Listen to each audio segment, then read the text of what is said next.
So today there was a video uploaded onto the Nightcap channel with Shannon Sharpe talking about the WNBA.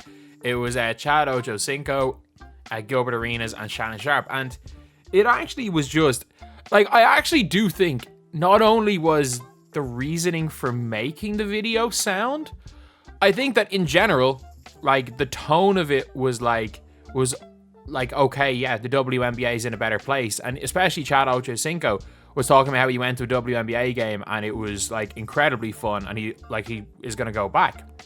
So I don't think that the video itself necessarily was that negative on the league. I don't think that it was like diminishing anything, and it is good to see casual non-fans becoming fans of the sport.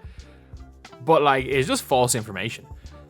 There was just so much false information. Like, Shannon Sharpe basically said before this season, before Clarke, that Clarke was the reason for charter flights. The charter flight thing has been like, if you research the WNBA, and I'm not gonna lie, I wasn't that much of a fan, but I at least will research it before spewing information. Most of the time, I might say nonsense, but hopefully, normally I get the actual facts right.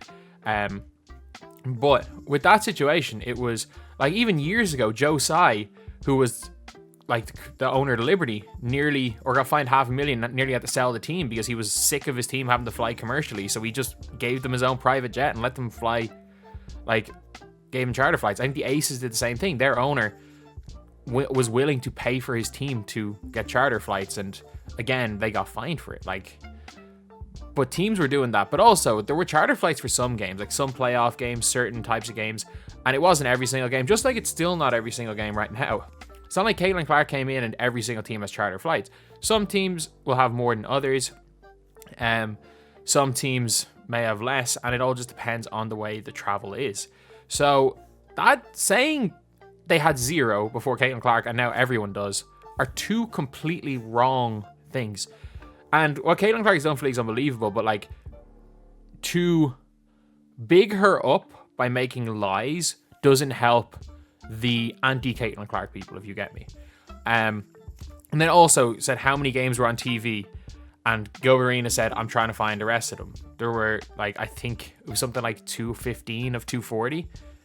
Like, it was something crazy. Like, I think, if I'm reading it right here, it was 205 of 240 were on TV.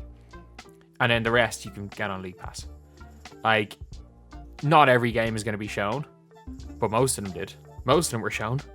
The difference is that Gilbert Arenas is interested in watching the WNBA games, and they are putting Caitlin Clarke games front and center because that's what most people want to watch, and that's the reality of TV, is that whatever games they think most people are going to want to watch are what's being pushed. Because one argument that I'll never understand is people saying that, like, they're pushing the Indiana Fever for any other reason than these TV networks think the Fever are going to get more viewers.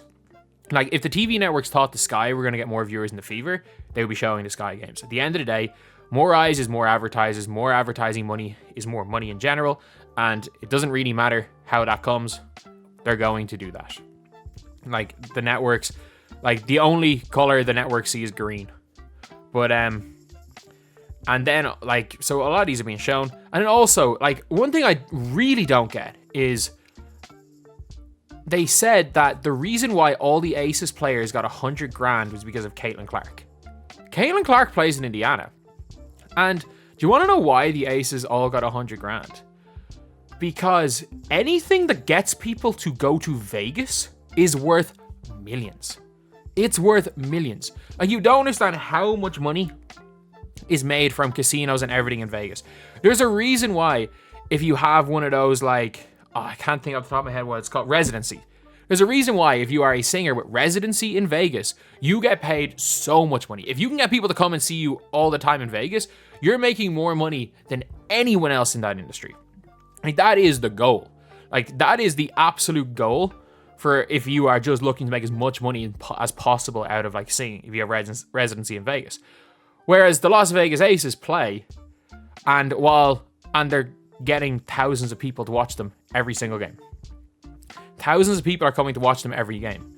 So the fact that the players are getting $100,000, I would not be surprised if, with the money for people going to see the Aces that are going to spend money elsewhere in Vegas, and the amount of people that will fly to Vegas and, like, as part of their trip, going to see the Aces is going to be part of their trip. And maybe it's not their full reason to go to Vegas, but maybe it's just an extra thing being like, oh, maybe I'll stay an extra night or go a night earlier. I might go and see the Aces, stuff like that. The Aces generate millions and millions and millions and millions and millions of dollars for the city of Las Vegas. That's why they all get $100,000. It's from the tourism board. Because anything that brings people into Vegas is worth millions and millions and millions of dollars, which the Aces are for the city. Yeah, the Aces may not be the most, like, again, these WNBA teams, like, for saying that they're, like, not profitable, like, again, NBA teams aren't profitable. Like, the NBA league as a whole is, the teams aren't. So, I just don't get that one. And, like, I'm pretty sure the Phoenix Suns next season will lose more money, considering how much luxury tax they're going to have to pay, considering how many players they have, how much they have to spend on everything, how little success they're going to have in general. And I genuinely think that the Phoenix Suns might lose more money than the WNBA next season than the WNBA has in its entirety. But it's also got nothing to do with Caitlin Clarke. Absolutely nothing to do with her. And it's one of those annoying things, because it's like, when you look at the league, and again, I'm somebody that watches the sport of basketball. Like, I've always said this, is that the reason why I watch any level of basketball is that I grew up in Ireland. I grew up in a country where there was no NBA on TV. You couldn't even watch the British Basketball League. You couldn't watch EuroLeague unless you paid for Sky Sports, which my family never did.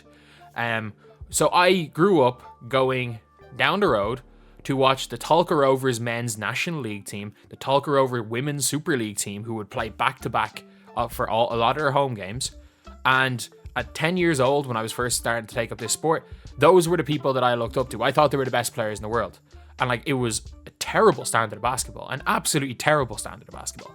But I didn't really care, because I just liked watching basketball. I fell in love with basketball watching terrible basketball.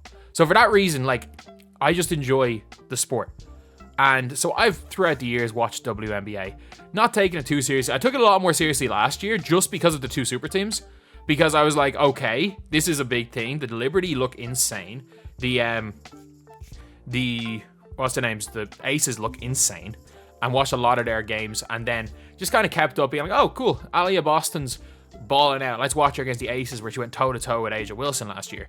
Hopefully that Aliyah Boston eventually comes back. But, so, like, I've been following it for a little bit, and more and more people are watching we're watching the games. Like, more and more people were talking about the games. It was becoming more relevant. And I actually think the league was in a situation where, even if Caitlin Clarke didn't exist, in 3 or 4 years from now, the league might have been in the position it's in right now without Caitlin Clarke. Because obviously the Mania is going to drop eventually, and the league's going to be in a certain position, which is going to be way better off than before the Mania. But I think Caitlin Clarke just made it quicker. But if you look at just the level of players that are coming through in the women's basketball, it's not necessarily that they were better. They're better than the players were back then. They're more exciting to watch. Like, Juju Watkins, just the way she moves, the way she plays, is an exciting player to watch. Paige Beckers is an exciting player to watch. Like, these players, like, grew up. Like, every era is going to get better than the last. And as unbelievable as Cheryl Swoops and Lisa Leslie were, they were kind of the first superstars. Then you had the next set of superstars. Your, like, Taurasi's, Sue Birds. You had Candace Parker. And then you went into the 2010s, where it was Elena Deladon, Maya Moore, Breanna Stewart after 2016. And recently, Ionescu, Kelsey Plum. Like, these, every year it gets, not that they get better than the last, is that their games all kind of change. Like, and now you're seeing players play with a lot more flair than they did previously. You're seeing players with their highlight clips, people wanting to watch these players play. And That is not going to stop. That's not going to stop with Caitlin Clarke. Caitlin Clarke's not going to be the last person to be shooting deep threes at the women's college level. She's not going to be. Like, Angel Reese is not going to be the last larger-than-life figure in coming from college to the WNBA.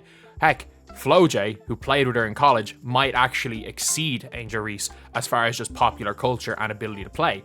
Because as far as like ability goes, I think they're quite similar. Flo J's game is probably better to watch than Angel Reese's, and all the other stuff outside the court, she does really well. And then again, I just think with everything put together, I think Juju Watkins is going to be the best in them all. That's just my opinion. So I did watch the Shannon Sharpe video, and I thought that it was actually coming from a good place. Even Gilbert Arenas, it was coming from a good place, but the amount of things that they credited things that had nothing to do with Caitlin Clarke to Caitlin Clarke. And Caitlin Clarke is the main reason why there's a mania around the WNBA right now. Anyone who says otherwise would be naive. Caitlin Clarke is the main reason why there's the mania about all the games. Angel Reese is the celebrity. She is maybe one of the faces of the league. She is the celebrity. She is a larger-than-life figure. And she's going to bring in a huge audience as well. But the league was already going in an alright spot. The league was going in a situation where it was getting better and better and better. And more people were watching. It took a huge spike. So I do think that crediting things that had nothing to do with Caitlin Clarke to Caitlin Clarke gives ammo to the people that hate Caitlin Clarke to say, oh, the media is just giving her credit for everything. They're just making stuff up. And in reality, that's not the case. What Caitlin Clarke has done for the WNBA has been unbelievable. It's been unbelievable. Like, I've never seen an individual person. Like, I wasn't alive I wasn't alive. I wasn't old enough to remember when Serena Williams broke in tennis. I wasn't old enough to remember when Tiger Woods was breaking through in golf. But from what it's described, those two seem to have a very similar impact on their sport. Like, impact on women's tennis and impact on golf, obviously, for Tiger. We haven't seen anything like that. But at the end of the day, you can't give all credit to those people, just like you can't give credit for every single thing to Caitlin Clarke. Regardless of how much she has elevated the women's game by shooting from 30 consistently. And like, the biggest game of her life at the time was the NCAA tournament against LSU when everyone was watching, and she had 40. And it wasn't that she had 40, it was the most crazy 40 points ever. Like, it was crazy enough that like I was getting like messages from people that didn't play basketball being like, what the hell's going on? And I remember I showed the video to my dad, and my dad's just like, is this her season highlights? I'm like, no, this is one game. But yeah, so that is the video. Just wanted to talk about that because I'm seeing a lot of discourse, and a lot of people, it's actually the way people are responding is like in a really disrespectful way towards them, where it's like, but I do have to say is like, what they were saying came from the right place. The problem is that when you are trying to make an argument and you're putting forward false facts, and that's going to start to change the narrative. And the reality is Caitlin Clarke and this rookie class have sped up the growth of a sport that was already growing. A sport that was growing, they caused it to explode. But the reality is, even if this rookie class wasn't a thing, it was still growing and growing and growing and growing, and was likely to eventually get to this spot now. It is now, but at the same time, it caused it to explode. So it's not like the WNBA has been this absolutely failing business that was in the mud and was never going to do anything, because the WNBA was probably going to be profitable this year, regardless of this rookie class. It could have well have been popular last year. The last time we've seen like official numbers or anyone said anything was like Adam Silver for 6 years ago. And it was only losing almost nothing. And with the growth of it last year, you never know. It could have been profitable this year even without them. Could have been last year. Anyway, that is the video. Thank you guys for watching. Please like, comment, and subscribe.